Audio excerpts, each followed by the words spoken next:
ito na mga kaibigan, dito na namin nilagay. Ito na yung inano namin ni mama na nirepack namin na ice candy mga kaibigan. At saka binigyan pa kami ng banana Q. Banana Q ba? Oo. Salamat mas. Ayan na mama, magbenta naman siya doon sa itaas. Yung ano kasi mga kaibigan para sa ano nag-business daw mama mga kaibigan para daw sa ano sa medisina ng ano yung mais namin mga kaibigan na mayroong mga uod. Ang dami po talaga. Kain na tayo mga kaibigan. Yung amin mga kaibigan, nilaga lang namin yung amin kay kanila mama ni Minaruya. Ano?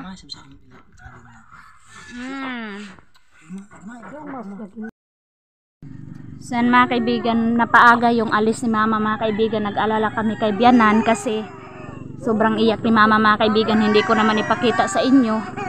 Ayan si King, iniyakan si Malanya mga kaibigan kasi umiyak si Malanya kasi nag-alala si mama mga kaibigan sa mga medisina at saka sa abono sa mais. Sana mga kaibigan, ready na ang lahat.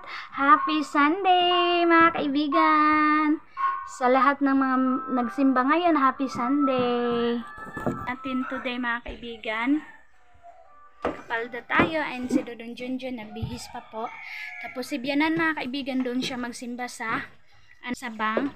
Doon daw siya magsimba mga kaibigan kasi maghanap daw siya doon ng mapinansingan ba mga kaibigan ng abono at saka spray mga kaibigan kasi nga yung mga ano tanim namin dito mga kaibigan maraming uod talaga mga kaibigan. Yung sa amin hindi ko na pinakita sa inyo, meron pa rin mga kaibigan kahit nag-spray na tayo ng Prebaton, pero sabi ni mama anuhin lang daw nila, mintinan nila, and hindi naman natin maano mga kaibigan kasi baka sabihin nyo naman na nandyan naman si Aileen, so si Ate Aileen, pero hindi mga kaibigan, meron din kasing sariling problema si Ate Aileen mga kaibigan kaya hindi pa siya nakasupport kanila mama mga kaibigan. And then sa abono din mga kaibigan, malaki-laki din yung gastos kasi napakaluwag nung mais nila mama na kailangan abonuhan mga kaibigan. Second abono mga kaibigan kasi naka first abono na sila, and then kasi pioneer yun mga kaibigan, kailangan kung gusto mo daw na malaki yung kita mo mga kaibigan, kailangan mo daw bunggahin din ng abono. Kaya yun yung gagawin nila mama, and then kami na din mga kaibigan. So kami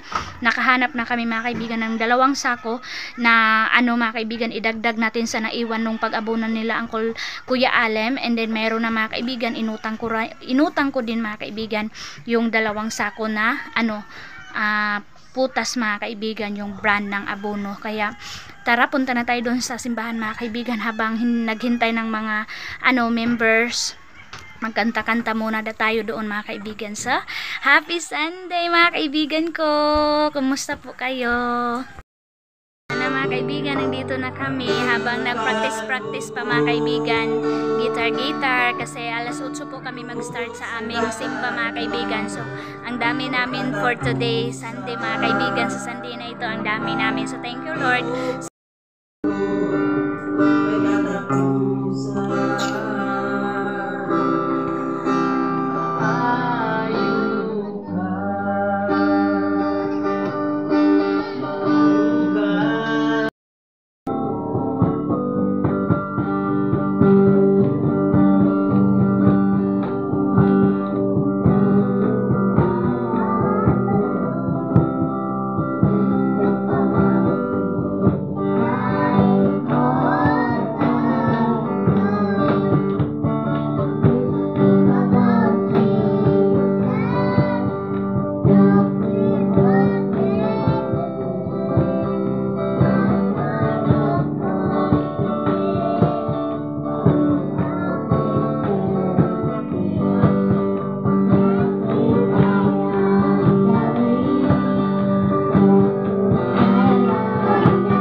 Sana mga kaibigan, we are finished.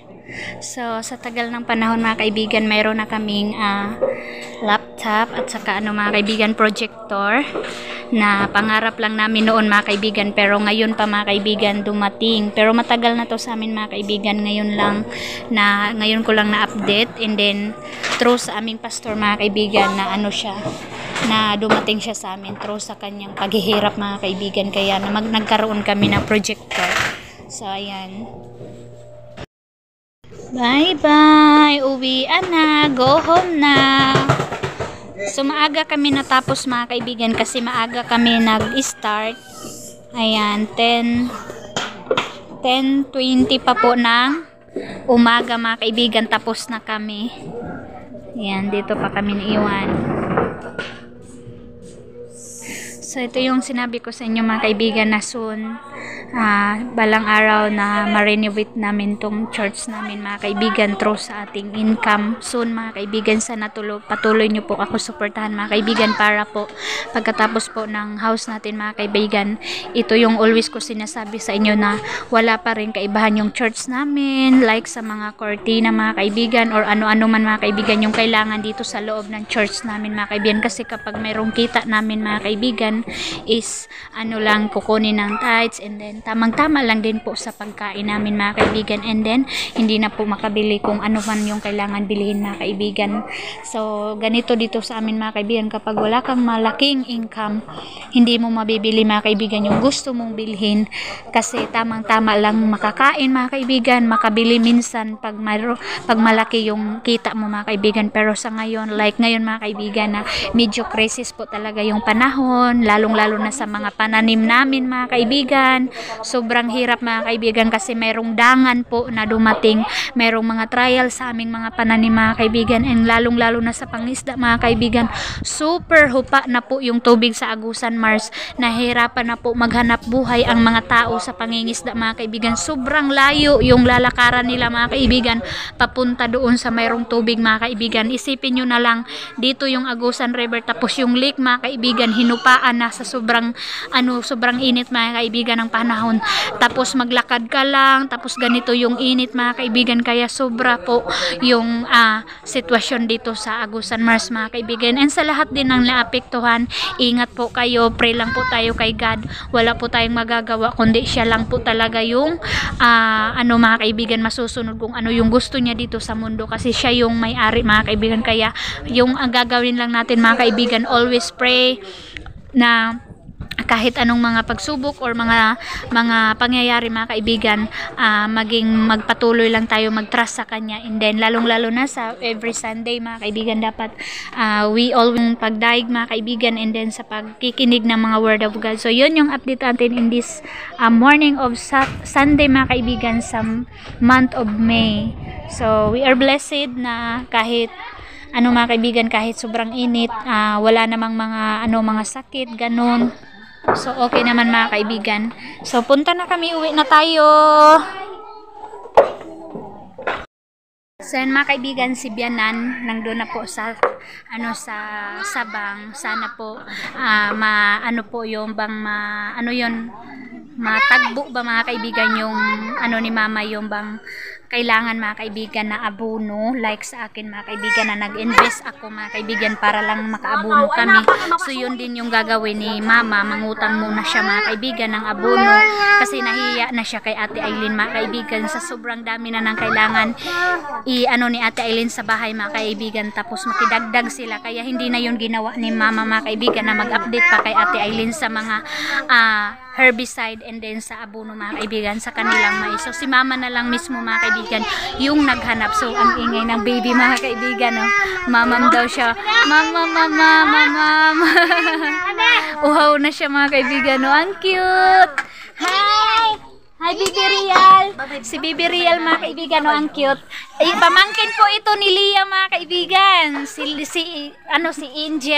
Angel ninyo, pamangkin niya mga kaibigan. Ang gwapo, ang cute.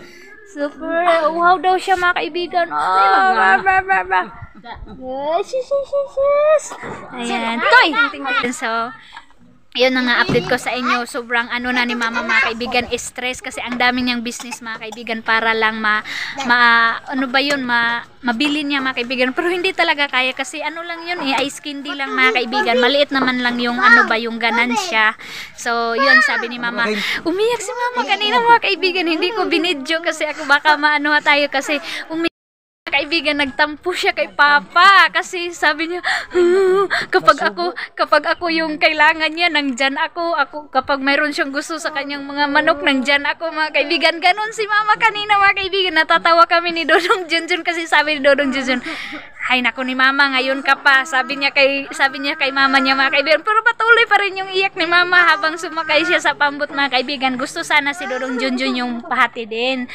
Pero kasi Sunday, mga kaibigan, yung bata na lang yung pinahatid namin, nakita nyo sa video ko. And then, nagtampo din siya, mga kaibigan, kasi si Papa hindi siya ihatid sa Sabang. Sabi niya, kapag tari, ganun, kapag mayroong mga tari or pista, pupunta siya. Tapos ngayon, pahatid ako doon sa simbahan namin, hindi niya ako ihatid. So yun, nagtampo si Mama, mga kaibigan, nagtampo si Mama, mga kaibigan. So, ay, grabe ang init. Yan, mga kaibigan, tulad ng dati, mga kaibigan, basta Sunday hindi talaga kami uwi sa bahay, doon kami sa sa aming kasamahan, mga kaibigan, sa pastor or doon kay Brother Daloy, magbanding-banding kami, mga kaibigan. Basta Sunday, mga kaibigan, ibigay natin sa ating mga sarili, mga kaibigan, na maging happy kahit sa ilang oras lang, mga kaibigan. Tawanan, mga kaibigan, ba yung bang usap-usap, ganun, mga kaibigan. So tara. Kasi din ang all, mga kaibigan, dito sa Tikgon, mga kaibigan, kahit ganito kami kaliit dito, mga kaibigan, all people here is mga Christian po. Ang dami pong church dito, Catholic, Seventh-day Adventist, Born Again, tapos OGR, tapos sa amin Lord Jesus Christ, ganun, mga kaibigan. So ayan, dito tayo.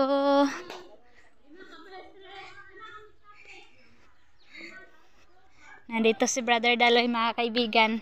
Hindi pa rin nakauwi si Sister Lalay, mga kaibigan. Yung wife niya doon sa Manila. Mayroong pinuntahan, mga kaibigan, na kapatid. Kape na, pure?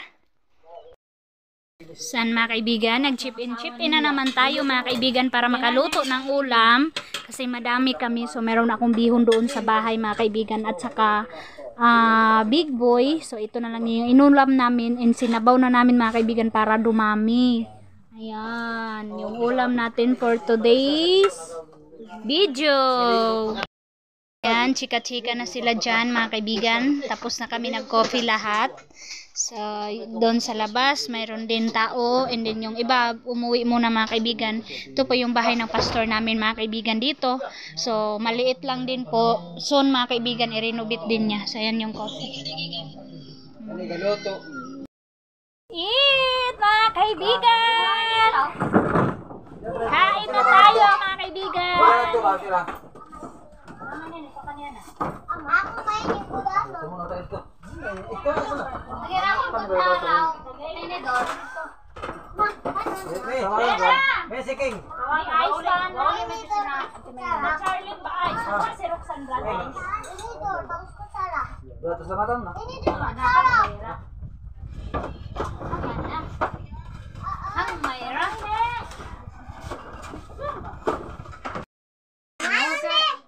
Sana, kainan na. Kainan na. Umalis na sila, mga kaibigan. Nagsarili na sila. Dali na. Abe. Pansit. Basta Pinoy. Mahilig. Gapo yung daing gani? Gapo daing nga sayang. Hanggang. And mga kaibigan, tapos na kami kumain, and then yung wife na lang ng pastor namin, mga kaibigan, yung naglinis, nagwalis-walis na siya, and then inano na niya yung kinainan namin, mga kaibigan. So grabe ang init. So tapos na kami, busog tayo, mga kaibigan, kahit yun lang yung ulam natin, big boy at saka bihon na sinabaw. Ayan, mga kaibigan, baka magalit kayo sa akin bakit natatawa ako doon sa video ko na umiyak si Bianan, mga kaibigan. Yung lang, mga kaibigan, ba yung bang sa sa Bisaya, mga kaibigan, na himuot po ako kay Bianan.